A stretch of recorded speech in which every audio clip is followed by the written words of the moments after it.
So let's talk about the NBA offseason so far.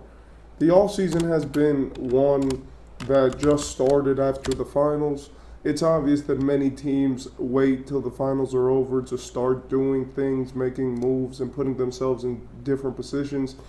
And I want to talk about two topics today and what I feel about them. I've been waiting for the off season to get more interesting so I can make a few videos.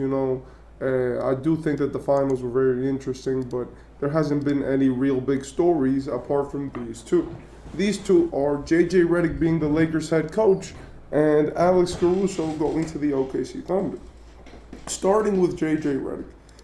JJ Redick is amazing at what he does. He's very informed, he's a great analyst, pretty good commentator, and he's been a face of the NBA as a face who we trust normally his opinion on basketball takes.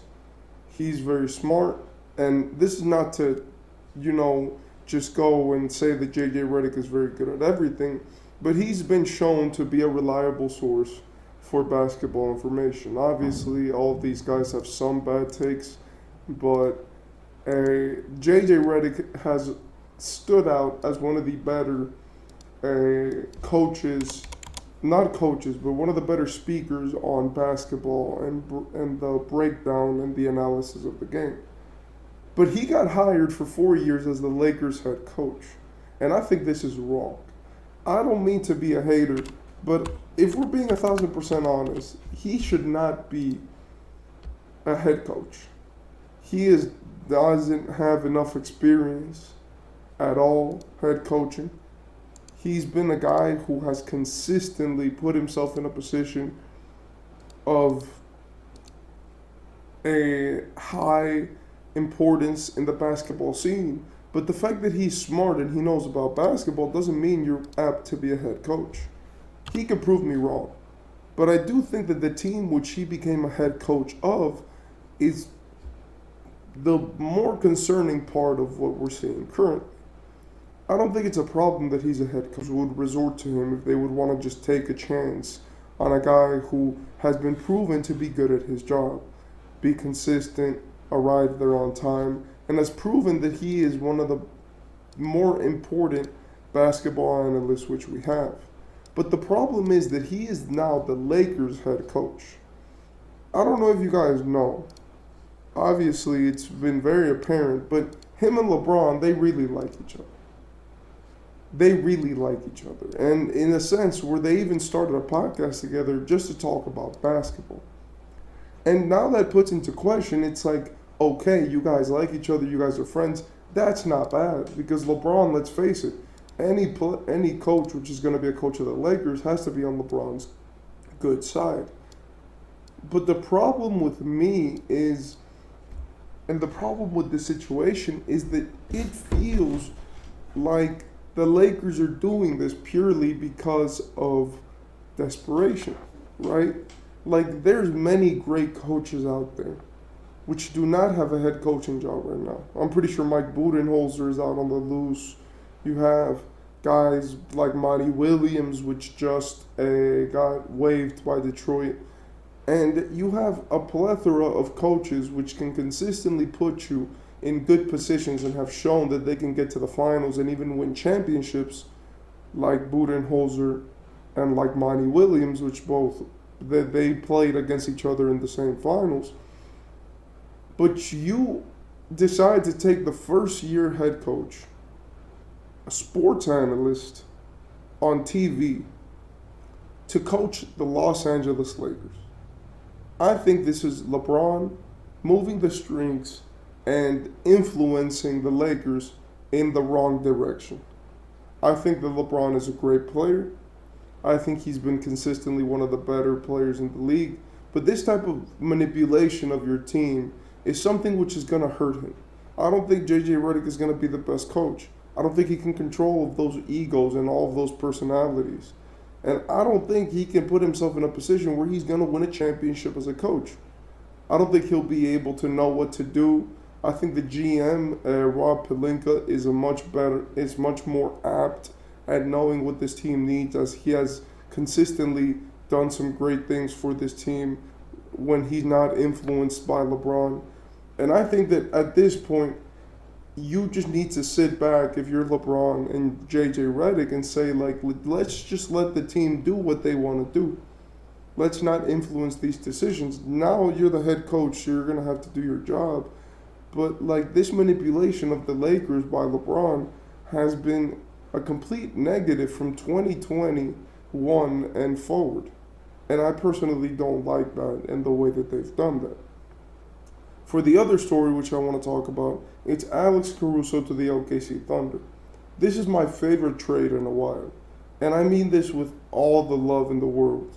I love Alex Caruso as a player. He's clutch, he's consistent, he's always there. And for the OKC Thunder, he fills two roles which they needed immensely. Firstly, he fills the veteran role.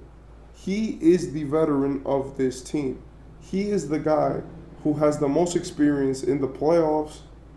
Well, yes, actually in the playoffs. And the guy who has been in the NBA for the longest. For him to now join this young OKC team, it is very important for them to have a consistent stream of good defensive and role player type of guys who can really put their team on a whole new level. Alex Caruso is a dirty works guy. He averages 40% from three, 47% from the field.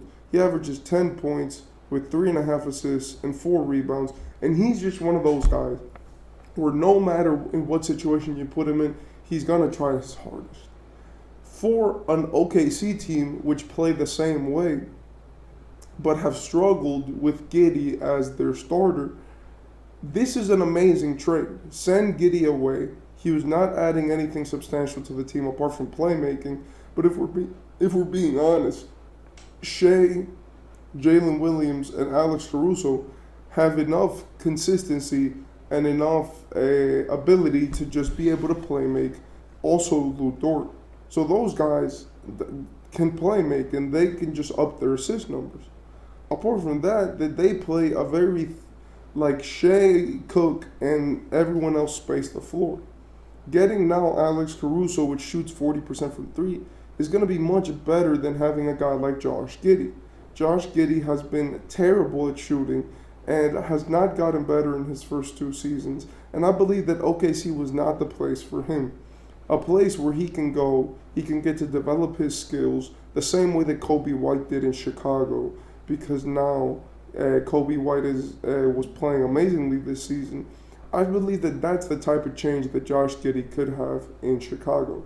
And a team where there's no expectations, you're not going to make the playoffs, you might make the play-in. And in a tough East, which now has the champions and the Bucks and the Sixers and all of these great teams in the top 8, and Miami coming back healthier, and you could really be a Chicago fan and think about this trade not as much as, oh, we just gave up Alex Caruso to get Josh Giddey. You think of this trade as, I am giving up Alex Caruso in the sense that I want to build a younger team and restart. And that is something that could help Chicago a lot. Having this old team filled with stars is not working, and it hasn't worked consistently.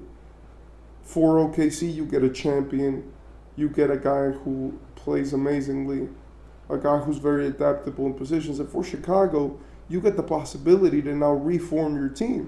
You could send Zach LaVine to another team. I'm sure the Nets will take him if they can. I'm sure there will be another team which is looking to make that trade. You could do something like the very heavy DeMar signing, which you don't need DeMar anymore if you're not going to try to win games. So get the superstars out, and for Chicago, cleanse the team.